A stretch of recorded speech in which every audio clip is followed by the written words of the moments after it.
Hi everyone, my name is Sarah. Welcome to ABA Access with me, Sarah. A little bit of background about myself. I am a registered behavior technician. I work in a clinic and I have been a registered behavior technician for a little bit over a year now, and I have only worked in clinical settings doing behavioral therapy with children on the autism spectrum, just one-on-one therapy. So I decided to get into the field of applied behavioral analysis when my youngest son, who was about 2.5 to 3, started having extreme behavior issues, such as tantrums, screaming, cursing, throwing things. He was getting expelled from daycares, schools, gym, daycare, you name it. He was having a lot of trouble, especially in a group setting. So I decided as a parent that I wanted to do something about it and started to take the RBT certification, and lo and behold, I became a registered behavior technician. So throughout my years of experience in the field, I have learned how to use some of the principles from ABA, and I use them on my own kids. And I would like to share some education about what I've learned so that I can help some parents out there that may be really struggling either with kids that have severe behavior problems or children that are on the spectrum and waiting for therapy, so that I can empower you with some tools and some knowledge about ABA. Maybe you can make some decisions for your family to find out if it's right for your family.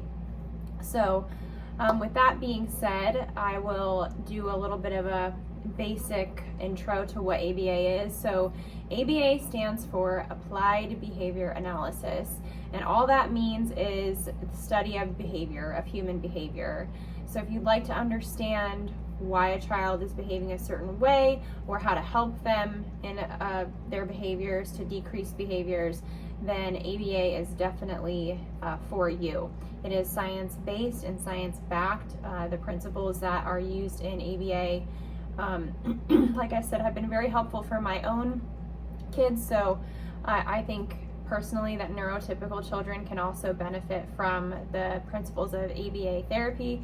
And I just want to really share my heart and share how much it's helped my own sanity as a parent, and how I've seen some major differences with him at my house, and also some things that I've seen in the field, and hoping that you guys will get some good information, some good tools in your hands to use. And I just want to put a little disclaimer out there that I am not liable for any interventions that you decide to implement in your own life. That is your choice. I am not a board certified behavior analyst, which is the supervisors of RBTs are called BCBAs. So I am a registered behavior technician. I implement the plans that are written by BCBAs. I cannot diagnose a child with autism or diagnose a child on the spectrum. I simply am a parent who is very passionate about her children and helping them, and I went this route to become a registered behavior technician. Excuse me. So with that all laid out on the table, I hope that you guys enjoy this channel and that you get something out of it. So today I really want to talk about pairing. Pairing in ABA is crucial. So all pairing is getting to know the child and what they like and not placing any demands on them.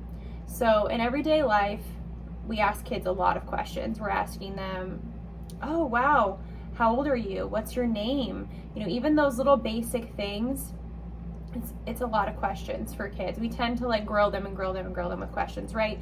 So when you're pairing with a child, I like to personally compliment them, find something about them that maybe, you know, they like. If I notice they're wearing a Spider-Man shirt, I might go, oh wow, that's amazing, I love your Spider-Man shirt.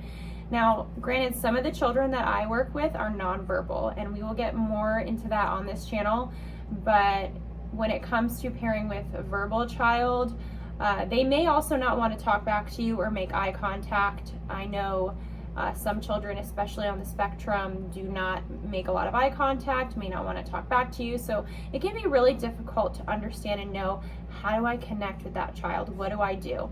So some very, very basic things when it comes to pairing, like I said, are I do not ask questions. Do not ask too many questions. Try your best not to. Talk about yourself a little bit. Oh, hey, I'm Sarah. Oh, I really like your shoes. That's amazing. And then just kind of follow their lead and see, depending on what environment you're in, what they engage with. And then sit with them and just talk to them about what they're engaging with. And that's all pairing is, really.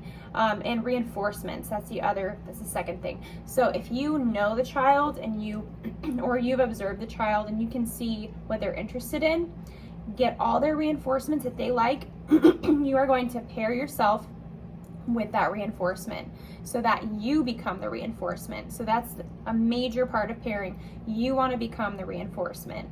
So say a child really likes bubbles and stuffed animals. You get the bubbles out, you get the stuffed animals out. You're like, hey, I got bubbles and stuffed animals. Let's play. You put them in front of them. You're playing with them. You're getting into their world. You are stepping into their world. That is step number 1. Most important, most crucial. You're building relationship. You're building rapport with a child. So it's very important that you are using what they like. Now, I understand it can be very difficult sometimes because some of these kids, they like things that you may absolutely not like. You may be like, this is the most boring thing in the world. I do not want to do this. Step out of your comfort zone, do it anyway. They are worth it. So they like to play with cars and tracks. Play with cars and tracks. Make it fun. Be like, wow, this is the most amazing thing ever. Woo! Whatever it is that they like, you are pairing yourself with what they like so you become the reinforcement. So pairing, we're going to review a couple more times what we have discussed. So we have 1, not asking too many questions, right? You want to let them take the lead.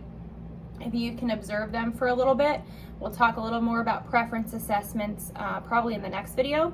So pairing, you let them take the lead, discover what they prefer, what their reinforcements are. Reinforcement is something that is enjoyable and rewarding to the child, and reinforcement can also change. Something else we'll get a little more into. So not asking too many questions, discovering what their reinforcers are, then you associating or pairing yourself with that reinforcement so that you become the reinforcement. And this is going to be very crucial, very, very crucial in the next steps of building a rapport and relationship with the child so that you are able to gain what we like to call instructional control. So instructional control means this child trusts you enough to where you're going to give them an instruction and they are going to follow through and obey that instruction. So even before we get to instructional control, that's down the line. Some kids, it takes a while to gain any kind of instructional control with them. And some kids, you can pair with them very easily, and then you can give them a demand, like we're going to clean up, and it's no problem, no behaviors come. But it's very important to start with the pairing. So again, pairing, ask minimal questions, place minimal demands on the child, find out what they like, and we're going to talk about that more in the next video with preference assessments. If you know what they like already, then you take those reinforcers, you bring them to the child, you engage with them with their reinforcers, so you're pairing yourself with what they like. Okay, I hope that was really helpful. You guys have a wonderful day, and we are going to talk a little more on the next video about preference assessments.